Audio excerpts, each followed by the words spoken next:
All right, let's dive into one of the most legendary and, let's be honest, one of the most confusingly named treks in the entire Himalayas. If you've ever found yourself typing Peaks Trek Nepal into a search bar and getting a little bit lost, well, you've come to the right place. We're going to clear all that up today. So here's how we're going to break it all down for you. First, we'll get that whole peaks versus passes thing sorted out. Then, we'll dig into what this trek is really all about. We'll meet the three giants of the trail, get into the nitty-gritty of planning, and then, at the end, we'll help you figure out if this incredible adventure is calling your name. So, you've probably heard the name, maybe you've seen some jaw-dropping photos, and you went searching for the Peaks Trek. But here's the twist. What you're most likely looking for isn't actually a trek to climb 3 mountain peaks. Nope, it's something way, way bigger.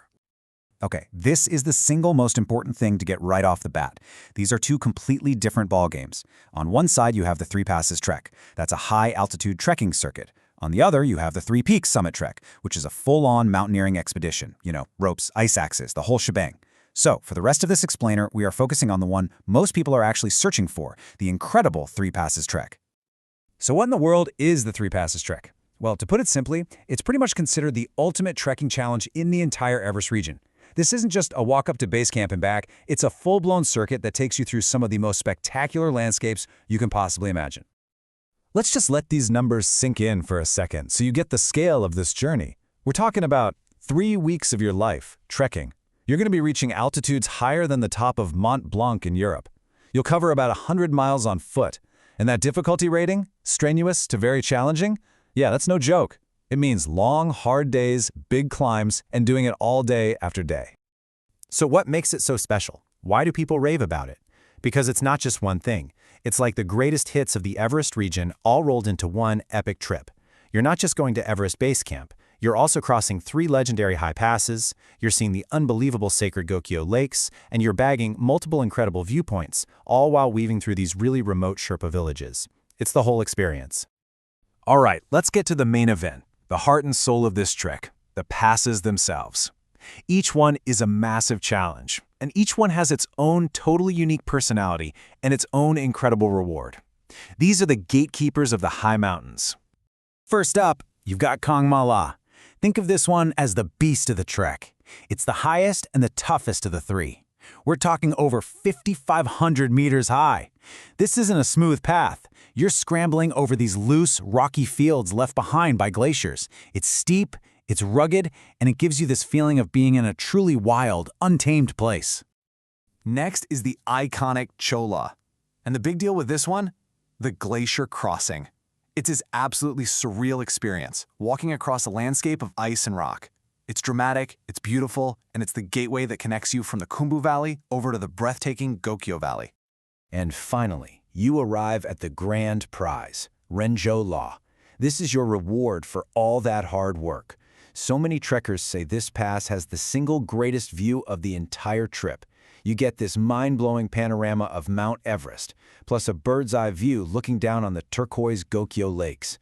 It's just wow.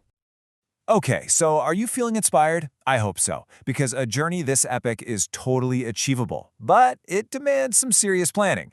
Let's break down what it really takes to go from just dreaming about this trek to actually standing on that first pass.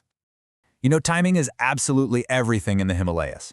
Your 2 best windows are going to be autumn, from September to November, when you get those super clear, stable skies, and spring, March to May, which is gorgeous with blooming flowers and often a little less crowded. Winter, that's for the experts only. It's brutally cold and passes can close. And the monsoon season, just don't do it. Trust me. Let's be real. Your body is your #1 piece of gear on this trip. You really need to start training at least 3 to 4 months before you go. Your best friend is cardio, running, cycling, and especially find some stairs and climb them. A lot. You'll also want to build strength in your legs and core. The goal? You want to be comfortable hiking for a full day with a pack on your back before you even get on the plane. When it comes to your gear, think one word: layers. Layers, layers, layers. Your clothing system is the biggest piece of the puzzle. But listen, if there's one thing you don't mess around with, it's your footwear. Your boots have to be waterproof, they have to be supportive, but most important of all, they have to be broken in. Never, ever bring brand new boots on a trek like this.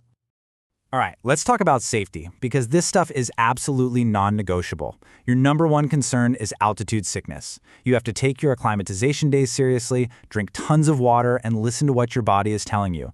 Beyond that, the weather can change in an instant, so be ready for anything. Use trekking poles for stability, and please, make sure your travel insurance includes helicopter evacuation coverage. You hope you'll never need it, but you have to have it. So we've gone through the what, the where, and the how. Now it's time for the big question, the personal one. Is this the right trek for you? Let's put this massive challenge into a bit of perspective. Probably the easiest way to understand the scale of this thing is to stack it up against the classic Everest Base Camp trek. As you can see, the Three Passes trek is way longer. We're talking about a full extra week out on the trail. And all that extra time is spent tackling much harder, much more remote terrain. It's a serious step up. But you know what? With that incredible challenge comes an even more incredible reward. Completing this trek isn't just about ticking a box. It's a truly transformational journey. It will push you to your absolute limits, and in return, it gives you this deep sense of achievement and memories that I promise you will genuinely last a lifetime. Look, at the end of the day, this is a journey into the very heart of the Himalayas. It's a true test of your endurance, and it's an adventure of the highest order. The only question left is the one right there on your screen. The mountains are calling. So will you answer?